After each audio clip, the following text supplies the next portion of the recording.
Hey, welcome back to Shane's Main Shop. Today, I'll show you how to check to see if you have a worn or loose wheel bearing.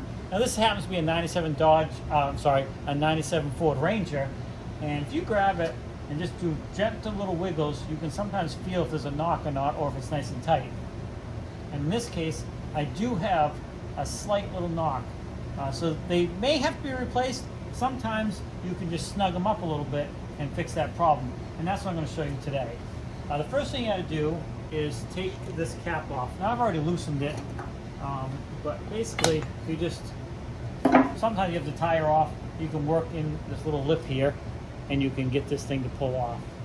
Once you're inside here, you can see we have a cotter pin that we got to get out, and then a retaining nut, and then there'll be another nut in behind that we're going to use to snug up and kind of squeeze those bearings back in a little bit tighter. Before I decided I was going to do a video, I'd already had the cover off and I straightened out the cotter pin. Basically, the cotter pin would be down in here and these bottom two tabs would have been bent up. Now I've already straightened them out and now I'm in the process of just pulling that out. But if you get that in there like that, and you can just tap up, pop that cotter pin out, and so that's out of your way. And you want to keep this stuff dirt free because this is sealed when that cover's on there, and you don't want grease getting in, you don't want particles getting into your bearings. And this retaining nut will come off, and again set that aside. And then here's the nut. We're going to try and just get maybe just a turn or two on it. And as you can see, it's already loose. I can do it with my finger.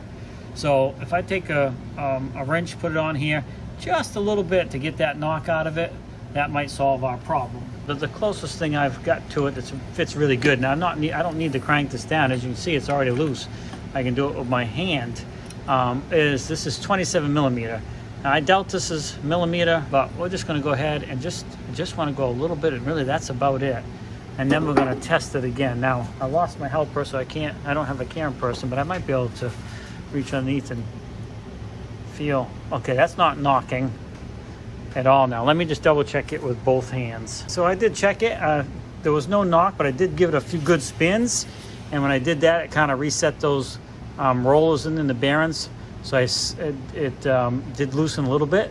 So I went and snugged up a little bit more. I did that a couple times, spinning it and then checking it with two hands, and we got it good now. So we're going to go ahead and reassemble it. So pretty easy process, and I put those things inside here just to keep them grease free. That's just going to slide over this like so. I just want to get it. There we go. Because you got to get it so it lines up with the hole so the cotter pin can go back down through. And again, I'll try and show this, but I got one hand because of the camera and no place to put the camera down.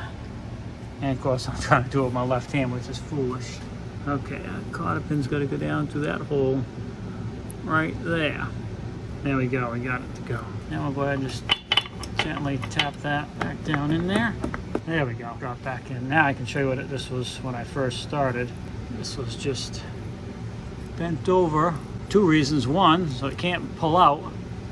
And two, it's got to clear this rim here so the cover can go back on. We'll get this one bent back up like that. And there you go. And then we're going to go ahead and take the cover and put that back on. Now the cover, just go gently with it. Make sure you go even so it doesn't go kitty-cornered. And there you have it. And now, when I get my helper back for a second, I can check it, and we have no play, so we're good. So that's how, in an older vehicle, you can snug those up. Now we'll dry this a bit, and then we'll bring it back in and check it again. But now we got that knock out of it, and also it'll help reduce the wear on those, because there's wiggle in here. They'll wear out a lot faster. But that's how you can snug up a wheel bearing on an older vehicle. And in this case, I said it was a 97 Ford Ranger XLT. Thanks for swinging by Shane's Main Shop. Make sure you hit that subscribe button if you haven't already. Please leave a comment, share, hit the like button. That's one of the best ways that you can help us out, is doing those. If you want to take it a step further, there is some links down in the description, and you can help us out even further. Thanks again for swinging by. Have a great day, and we'll see you in the next video.